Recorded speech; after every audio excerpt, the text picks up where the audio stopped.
नमस्कार। आज हम पढ़ने जा रहे हैं बहुलवाद।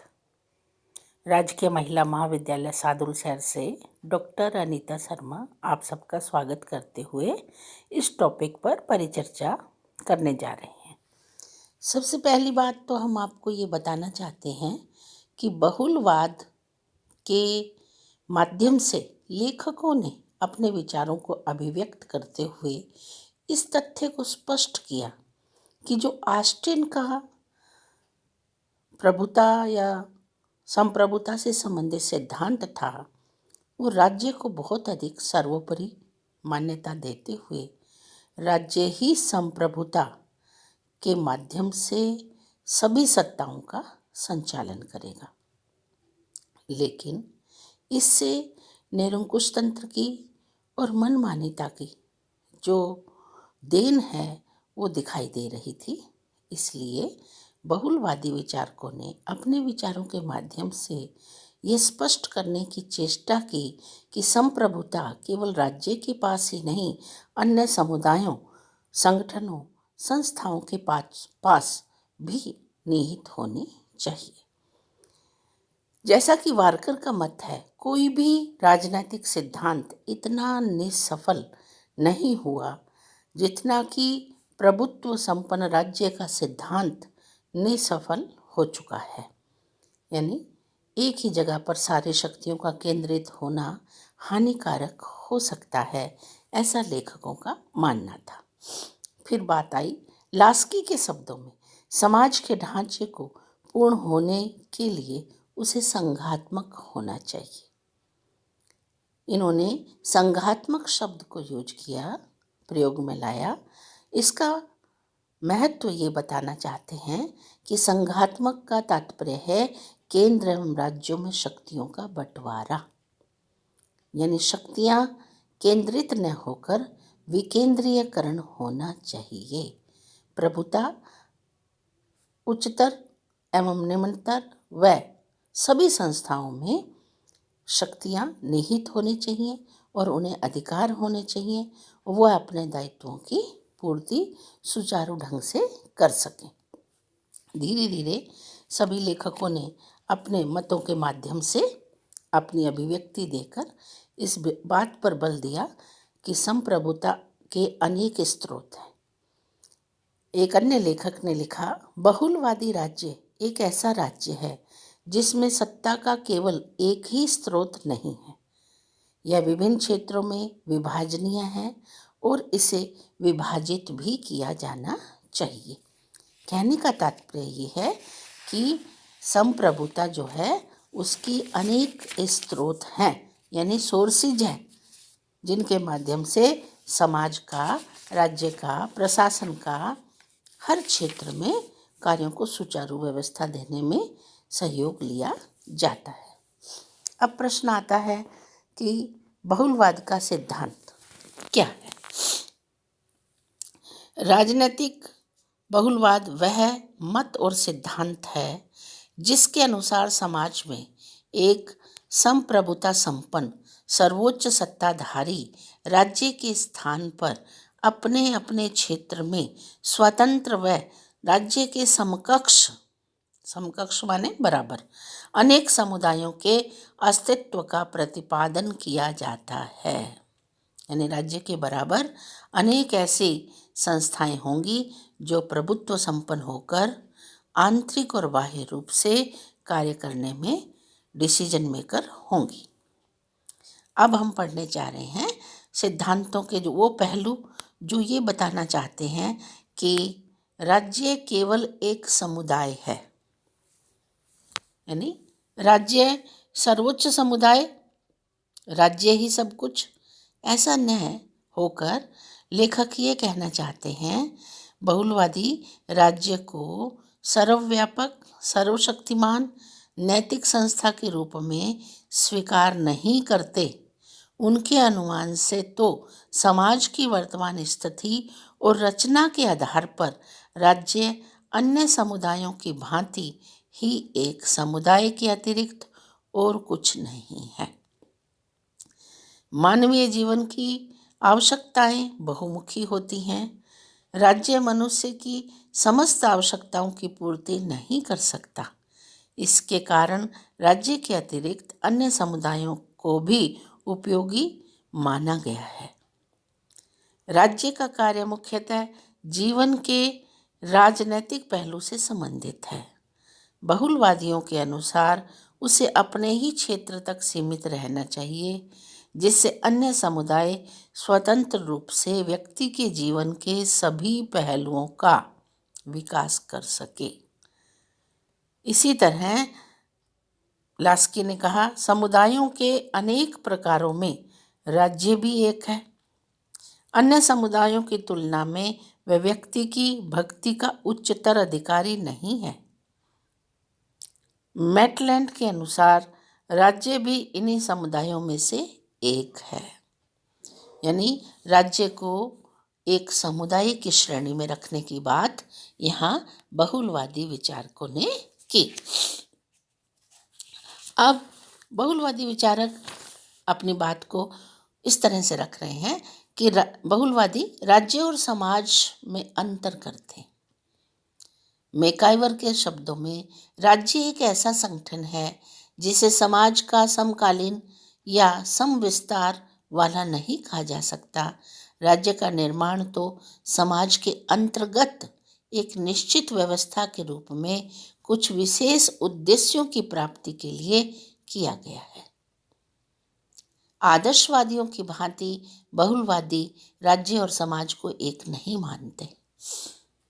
बहुलवादियों का कहना है कि राज्य एक समुदाय है और उसी तरह से समाज का भी एक महत्वपूर्ण रोल है। राज्य समाज का एकमात्र अंग है जो उद्देश्य और कार्यक्षेत्र की दृष्टि से समाज का सहगामी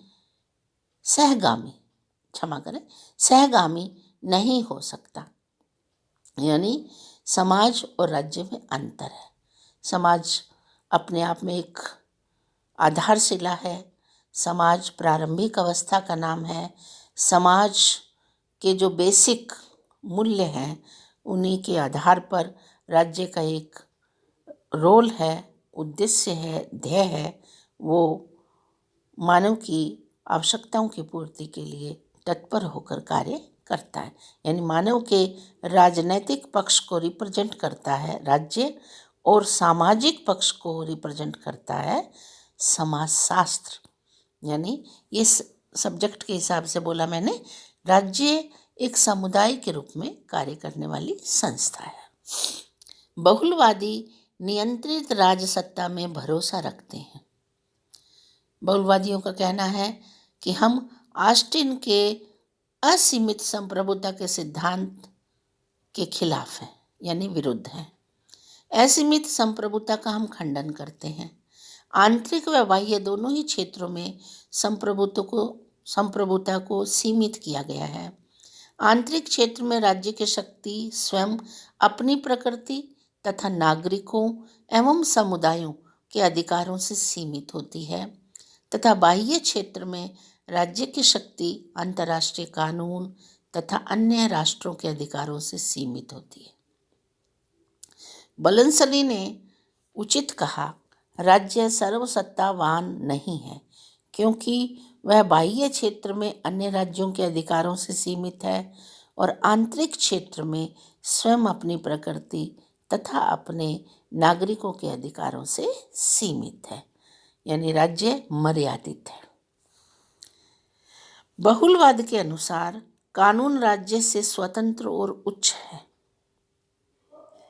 यानी बहुलवादी इस बात को नहीं स्वीकार कर रहे कि आई एम द स्टेट, मैं ही राज्य हूँ, मैं ही सरकार हूँ, या राज्य ही सब कुछ है, राज्य के आदेश ही कानून है। इस बात को मानने को बहुलवादी दृष्टिकोण तैयार नहीं है। बहुलवादी संप्रभुता के परंपरागत प्रतिपादकों के विपरीत कानून को राज्य से स्वतंत्र और उच्च मानते हैं।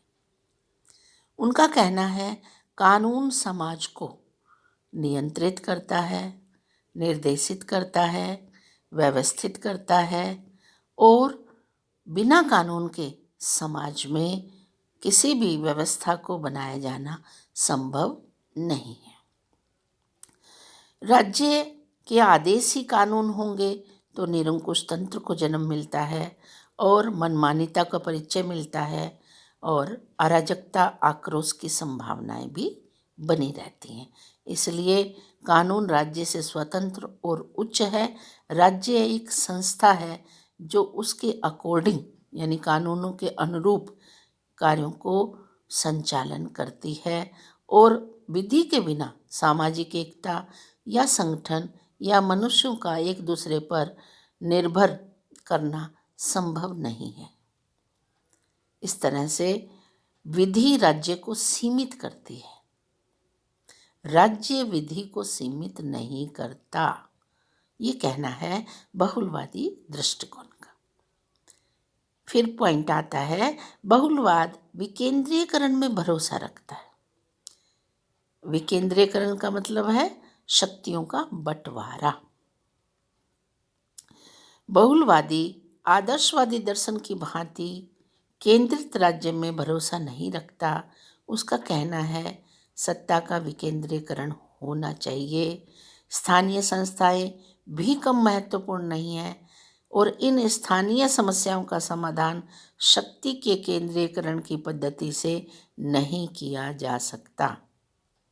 बहुलवादियों के विचार से राज्य को चाहिए कि वह अपनी केंद्रित सत्ता को व्यावसायिक प्रतिनिधित्व की प्रणाली के आधार पर विकेंद्रीकृत करते हुए अन्य समुदायों में विभाजित कर दे और इस प्रकार एक संघात्मक सामाजिक संगठन की स्थापना की जाए। संघात्मक का मतलब यही है प्रत्येक स्तर पर शक्तियों का बंटवारा हो। फिर पहलू आता है, बहुलवाद राज्य के अस्तित्व का विरोधी नहीं है। यानी बहुलवादी ने इस बात को स्पष्ट किया दृष्टिकोण ने कि वह राज्य के अस्तित्व को तो चाहता है, लेकिन उसे सर्वोच्च समुदाय बना दिया जाए, उसे कानून से ऊपर बना दिया जाए, उसे अमर्यादित शक्तियां दे दी जाए, इस बात के वह पक्ष में नहीं है। और इसी आधार पर उसने ऑस्टिन के संप्रभुता सिद्धांत या अति आदर्शवादी लेखकों के विचारों की आलोचना की। बहुलवादियों ने कहा कि एक ओर अराजकता और दूसरी ओर अद्वैतवाद, इन दोनों के बीच मध्य मार्ग अपनाने का प्रयत्न करना चाहिए। यानी राज्य को स्थापित भी रखा जाए और राज्य के ऊपर कानूनी व्यवस्थाएं भी हों, कानून की सर्वोच्चता भी हो और संतुलित तरीके से राज्य अपने कार्य और ध्येय को पूरा करे। बहुलवाद एक जनतंत्रात्मक विचारधारा है। बहुलवाद राज्य के वर्तमान रूप का विरोधी होने पर भी, वर्तमान रूप कौन सा? जो राज्य को बहुत अधिक सर्वोच्चता प्रदान करता है, जनतंत्रात्मक प्रणाली का विरोधी नहीं है। बहुलवाद अपने उद्देश्यों की पूर्ति के लिए कभी भी हिंसात्मक प्रणाली का प्रयोग स्वीकार नहीं करता। पहले यानी आरंभ से लेकर अंत तक उसका भरोसा व्यावसायिक प्रतिनिधित्व तथा गुप्त मतदान में है। वास्तव में बहुलवाद का ध्येय तो सर्वाधिकारवादी राज्य के स्थान पर एक ऐसे जनतंत्रात्मक राज्य की स्थापना करना है जिसमें शासन व्यवस्था का संगठन नीचे से ऊपर की ओर हो। प्रभु सत्ता के अन्य संघों में समान वितरण को वे जनतंत्रात्मक प्रणाली का प्रतीक मानते हैं। जनतंत्रात्मक का तात्पर्य इन्होंने स्पष्ट किया कि प्रत्येक स्तर पर जन सहभागिता हो और उनका अधिकार क्षेत्र हो, उनका अपना संगठन हो, वो डिसीजन मेकर हो और राज्य एक समुदाय के रूप में कार्य करे। फिर है बहुलवाद व्यावसायिक प्रतिनिधित्व में भरोसा रखता है। व्यावसायिक प्रतिनिधित्व से तात्पर्य बहुलवादी दृष्टिकोण का ये है कि प्रत्येक समुदाय अपने अपने संगठित प्रतिनिधित्व के माध्यम से अपनी आवश्यकताओं की पूर्ति के लिए निर्णायक भूमिका निभाने में सक्षम सिद्ध हो। जैसा कि इनका कहना था कि प्रतिनिध्यात्मक शासन व्यवस्था इस प्रकार की हो कि किसान संघ, व्यापार संघ, कर्मचारी संघ, शिक्षक संघ, यानी अनेक ऐसे समुदाय, ऐसे बिजनेस, ऐसे व्यापार, ऐसे वाणिज्य, ऐसे संगठन जिनका चुनाव भी हो और जनतंत्रात्मक तरीके से प्रतिनिधित्व भी हो और उनके अधिकार क्षेत्र में आने वाले कार्यों की परिणति में वो आंतरिक और बाह्य रूप से निर्णायक की भूमिका निभा सके, इस बात पर बल देने का काम बहुलवादी विचारधारा ने किया। बहुलवादी विचारधारा का जो प्रतिनिधित्व सिद्धांत है, आगे चलकर व्यावसायिक प्रतिनिधित्व, आगे चलकर जे.एस. मिल ने इसे और अधिक अनुपातिक प्रतिनिधित्व प्रणाली के माध्यम से समझाने की चेष्टा की और गुप्त मतदान प्रणाली एक संवैधानिक तरीका है। प्रत्येक समुदाय का संगठनात्मक चुनाव हो, ये एक प्रजातांत्रिक व्यवस्था है। नीचे से ऊपर की ओर संगठनात्मक पहलू पर बल देकर राज्य को एक समुदाय के रूप में काम करने के लिए पक्ष लेते हुए बहुलवादी विचारधारा ने निरंकुश तंत्र का, असीमित अधिकार का, कानून की सर्वोच्चता पर बल देकर सभी कार्यों को सुचारू व्यवस्था देने के लिए अपने सिद्धांत का प्रतिपादन किया। नमस्कार, आज का हमारा टॉपिक यहाँ समाप्त।